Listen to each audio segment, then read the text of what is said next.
এই পাঁচ খাবার ভুলেও মুখে পুরবেন না, খেলেই হবে মহা বিপদ। পাথর জমে কিডনিতে, সেই খাবার জানুন চিকিৎসকদের মত। বর্তমান যুগে দাঁড়িয়ে 8 থেকে 80 সকলেই নানা রোগের সম্মুখীন হচ্ছেন। তার মধ্যে শোনা যায় কিডনিতে পাথর হওয়ার কথা। কিডনিতে পাথরের সমস্যা যে কোনো বয়সেই হতে পারে। অস্বাস্থ্যকর জীবনযাপন, অনিয়মিত খাওয়া দাওয়া, জল কম খাওয়ার অভ্যেসের মতন বহু কারণে কিডনিতে পাথর জমে। কিডনি হলো মানব দেহের এক অতি গুরুত্বপূর্ণ অঙ্গ। কিডনি একদিকে দেহের বর্জ্য পদার্থ পরিশুদ্ধ করে আর অন্যদিকে বিভিন্ন খনিজ লবণের ভারসাম্য বজায় রাখতে সহায়তা করে। কিডনির অসুখ ধরা পড়ে অনেক দেরিতে। অনেক ক্ষেত্রেই একটি কিডনি বিকল হয়ে গেলেও কাজ করতে থাকে অন্যটি দিয়ে, ফলে ক্ষতির সম্পর্কে আগে থেকেই আঁচ পাওয়া যায় না। কিডনির প্রায় 80 থেকে 90% ক্ষতিগ্রস্ত হওয়ার আগে সে সম্পর্কে খুব একটি সচেতন হন না অনেকে। তবে কিডনিকে ভালো রাখতে গেলে নিয়ম করে খাওয়া দাওয়া করা দরকার। পুষ্টিকর খাবার দাবার অতি জরুরি কিডনির জন্য। তবে এই বিশেষ 5 খাবার খেলে কিডনিতে জমতে পারে পাথর। চিকিৎসকদের মতে অনেক সময় নিয়ম করে খাবার খাওয়ার পরেও কিডনিতে পাথর জমার সমস্যা দেখা দেয়।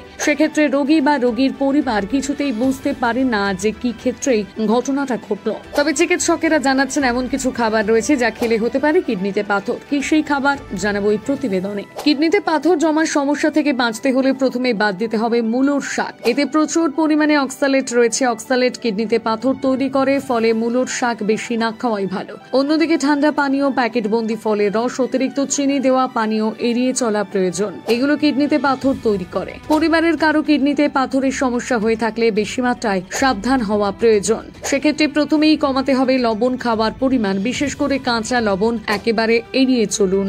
এছাড়াও প্রয়োজনের অতিরিক্ত কফি বা চা খাওয়া ভালো নয়। দিনে 1 থেকে 2 কাপ পর্যন্ত ঠিক আছে। দীর্ঘদিন এর চেয়ে বেশি চা খেলে পাথর জমার আশঙ্কা বাড়ে। অত্যাধিক পরিমাণে ভাজাভুজি খাওয়ার অভ্যাস কিডনিতে পাথর জমার অন্যতম কারণ হতে পারে। তাই যথাসম্ভব এই ধরনের খাবার থেকে দূরে থাকাই ভালো।